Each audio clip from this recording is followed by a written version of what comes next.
Hello, নমস্কার সবাইকে। কেমন আছেন? অদ্রেস মিনি ব্লগে স্বাগত জানাই। ফ্রাইডে সকালবেলা ঘুম থেকে উঠে আমার ছেলে রেডি হয়ে বসে থাকে। সে হচ্ছে গীতা ক্লাসে যাবে। আর বড় ভাইকে যখন কোথাও যেতে দেখবে, ছোটটা হচ্ছে পুরাটাই ওদের সাথে চলে যাবে। কান্নাকাটি শুরু করে ঠিকই ওদের সাথে সে চলে যাচ্ছে। ওর বন্ধুরা এসে ওকে নিয়ে গেল। এরপর আমি চলে আসলাম। একটা পার্সেল আসছিল হচ্ছে গত রাত্রে।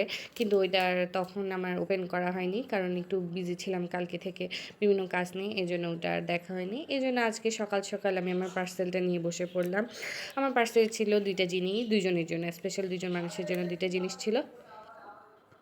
আমি ওদের ২ টুনটুনি পাখির জন্য ড্রেস অর্ডার করেছি।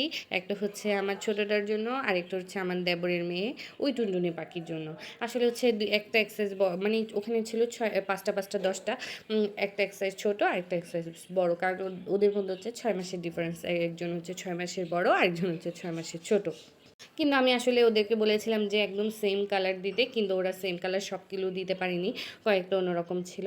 এজন্য আমার একটু মনটা খারাপ হয়ে গেছে প্রথমে, কিন্তু ড্রেসগুলো দেখে আমার মনটা সত্যি অনেক ভালো হয়ে গেছে। এটা হচ্ছে আমার টুনটুনি পাখির জন্য, মানে আমার দেবরের মেয়ের জন্য। বাচ্চাদেরকে যখন এগুলো পরানো হয় না, বেশ কিউট লাগে। আর এই কালারগুলো আমার কাছে খুব সুন্দর, মানে খুব আদুরে লাগে।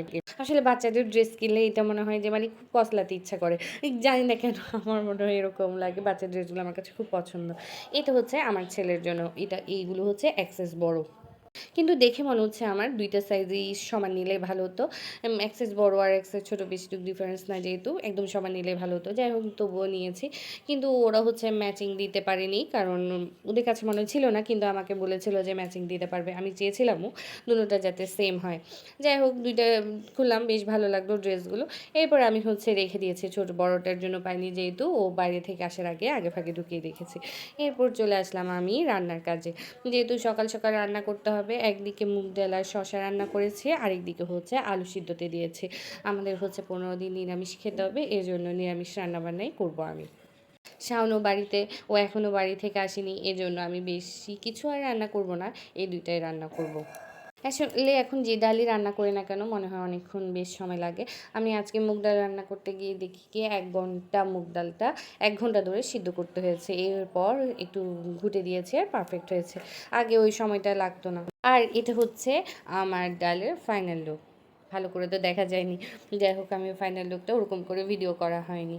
এরপর হচ্ছে আমি চলে আসলাম ঘর গোছাতে, কারণ হচ্ছে বাচ্চাগুলো একটাও নেই। এই ফাঁকে যদি আমি আমার ঘরটা গুছিয়ে না ফেলি, আর ঘর গোছানো হবে না। আর একটু বৃষ্টি পড়ছে, নিজেকে খুব মনে হচ্ছে মানে মনে হচ্ছে মনে হয় আমি ঘুমাবো। তখন কিন্তু আমি বেশ কিছুক্ষণ হয়নি ঘুম থেকে উঠেছি। এরপরও কেন জানি আমার মনে হচ্ছে আমার আবার ঘুম আসছে এরকম।